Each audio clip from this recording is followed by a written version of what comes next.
Mais au-delà de l'acteur, au-delà du comédien, au-delà de l'artiste, au-delà de l'icône, moi, ce qui me plaît, et ce qui me plaît encore plus, c'est quand une icône, elle reste proche des gens.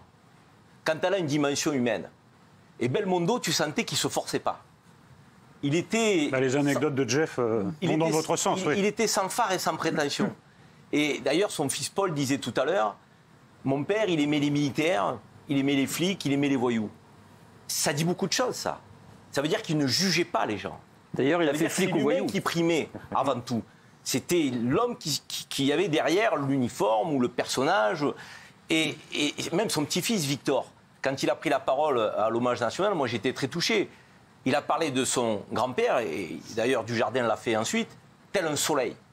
En disant c'est un soleil, mon grand-père, qui irradiait tout le monde et tout le temps.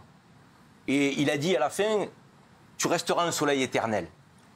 Et Dujardin, à la fin, lorsqu'il a été interrogé, il a dit, Jean-Paul c'était un soleil, mais c'était un soleil qui rejaillissait sur les autres.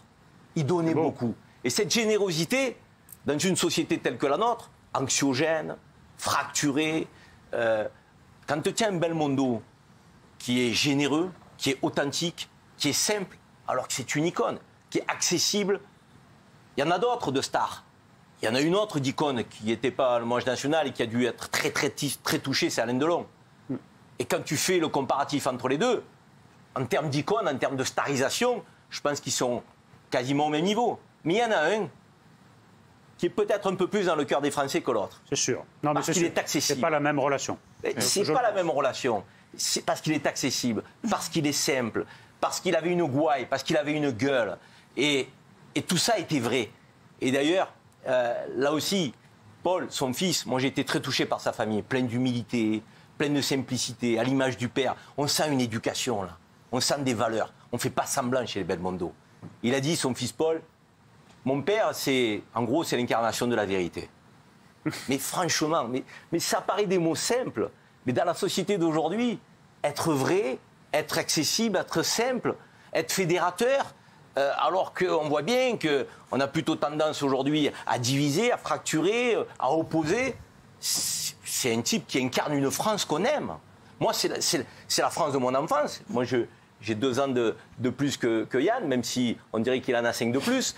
Mais heureusement, on n'est pas en direct, ce sera coupé. Ce sera coupé. Vous en faites pas. Il faut bien trouver le moyen. La vérité. Même une soirée comme ça, dommage, il faut quand même que quelqu'un balance un coup bas.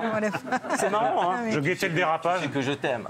Donc, tu es un bon acteur, mais les dialogues, faudrait les réécrire. La vérité, c'est que non, mais honnêtement, c'est la bercé notre enfance. Il a bercé notre enfance. Mais il n'a pas bercé que notre enfance. Pourquoi on est une icône aussi? Parce qu'on traverse les décennies. Les années 60, les années 70, les années 80, les années 90, les années 2000.